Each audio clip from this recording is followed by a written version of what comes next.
welcome to this episode of Beyond Neglected, a space where we dig deep into the past and present of health justice.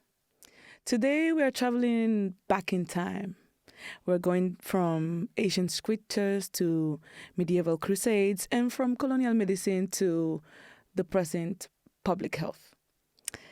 We are uncovering the story behind neglected tropical diseases, also known as NTDs.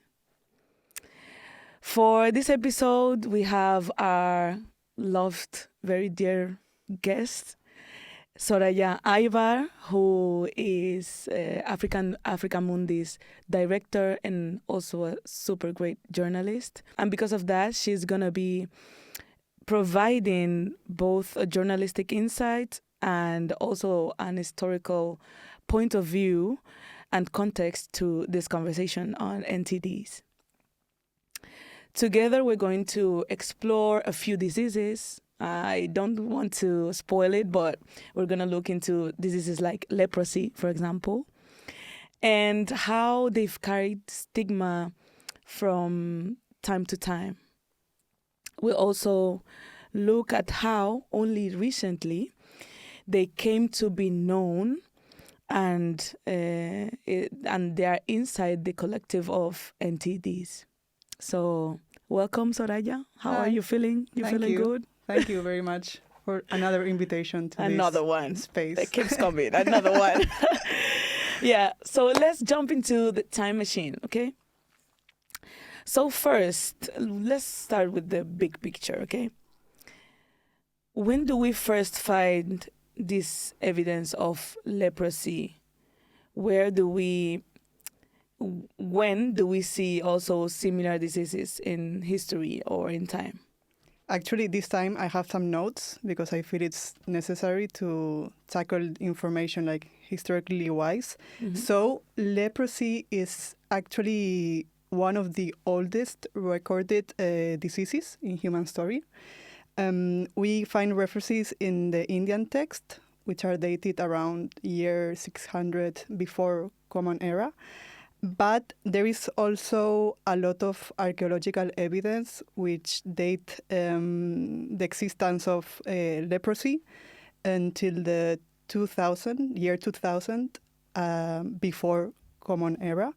So I think it's also like deeply embedded or influenced by biblical references and like religions references, which has also a lot to be with associated with isolation and even with impurity.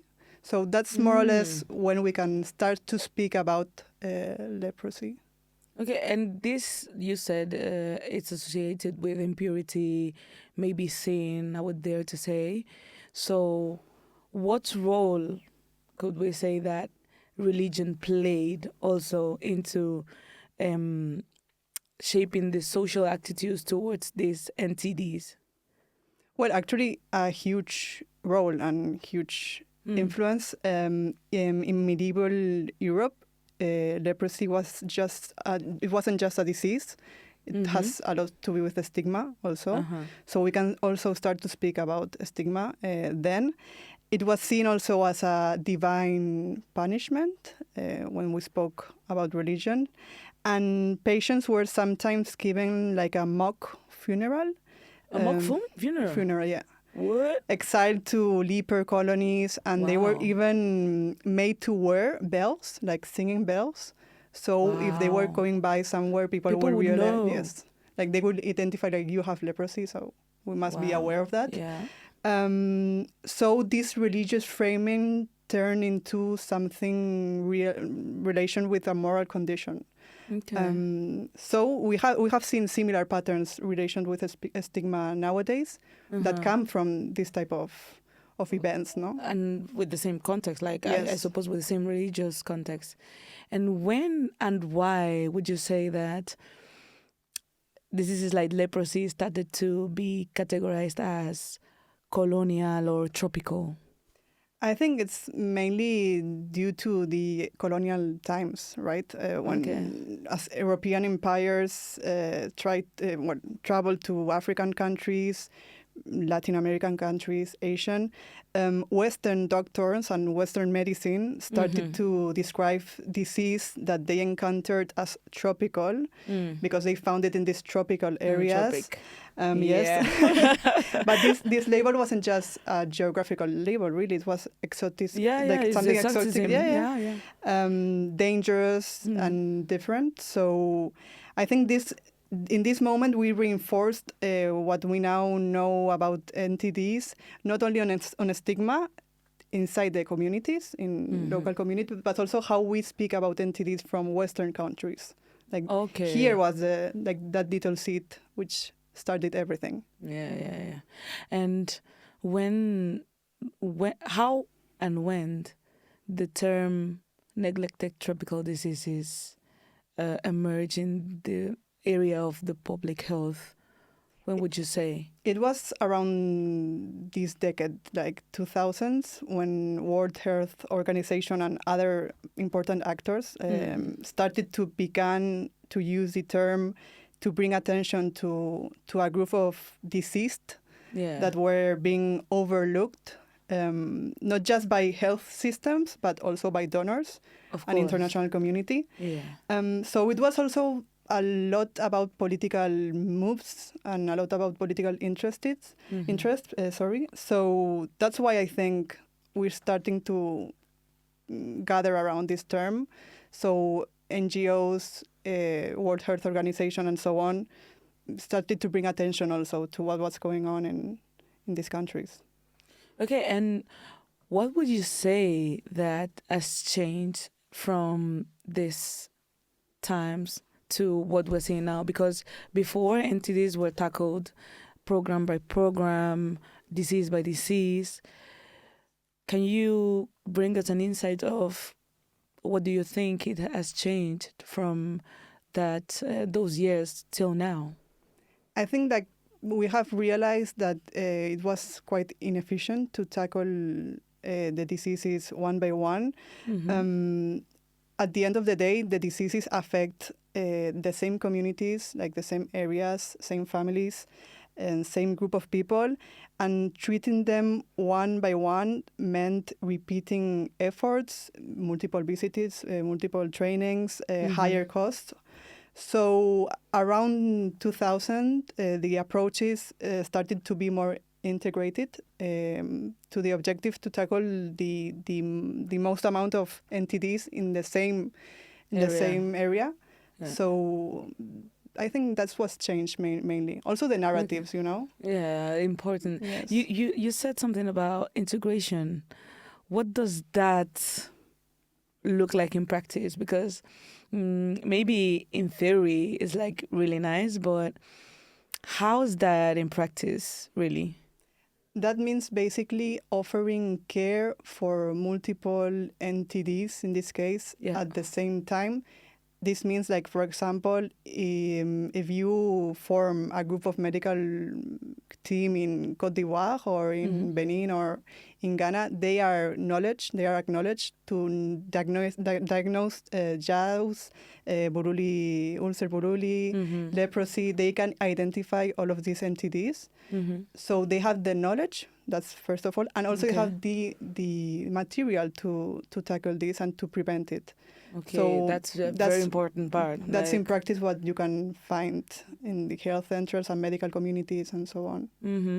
And can you name some advantages of this model? Obviously, if you've named a lot about information, right? Because information is power, and also plays a very huge role in prevention. But what would you say are also other advantages of this model?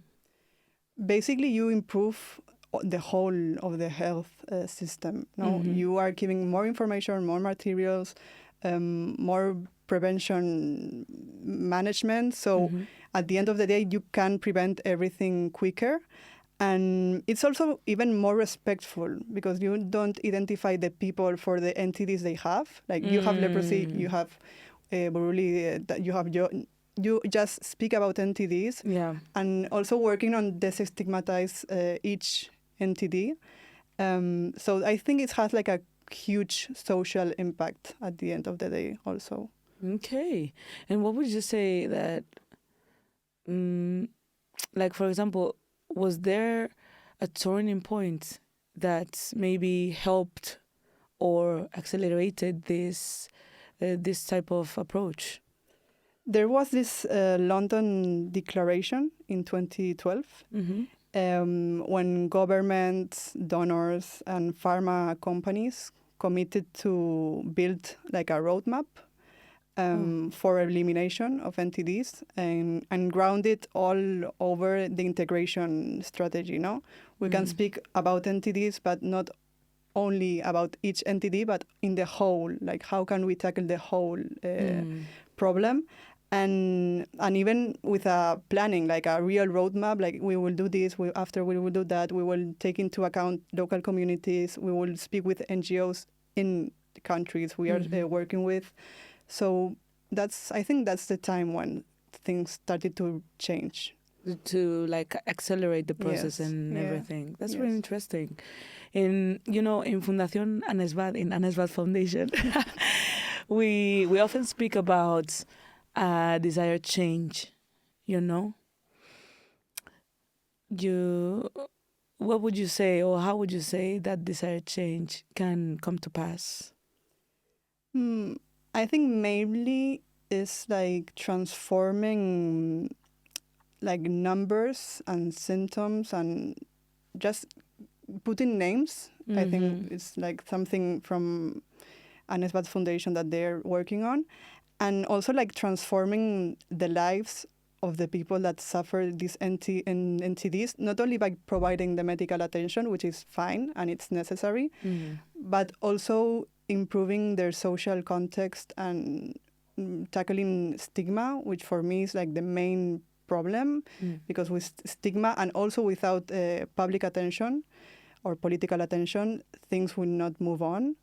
And I think that's the real desired change from Anesbad Foundation.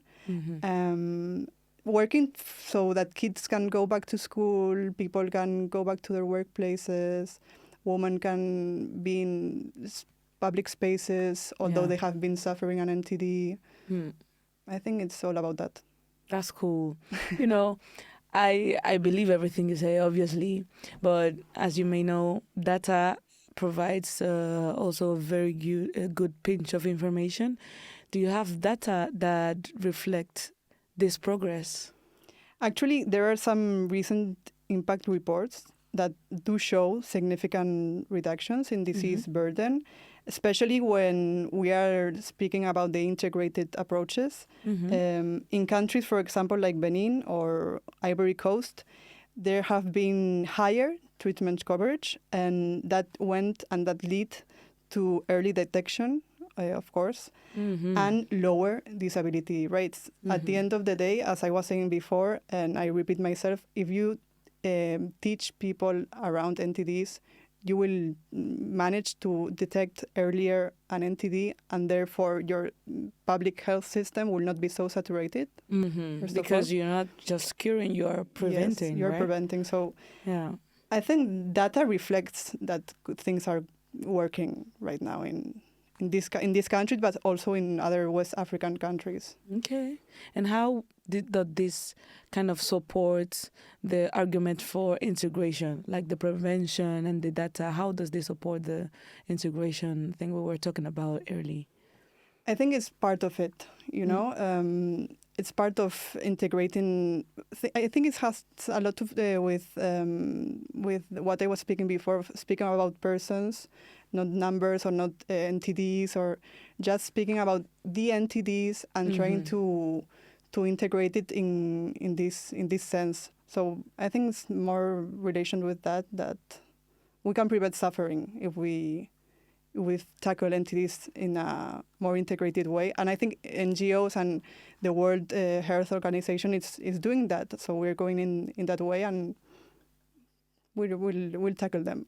Yeah, that's the energy. Okay, so why would you say it's important to understand the historical background of NTDs, and how does that inform of future responses?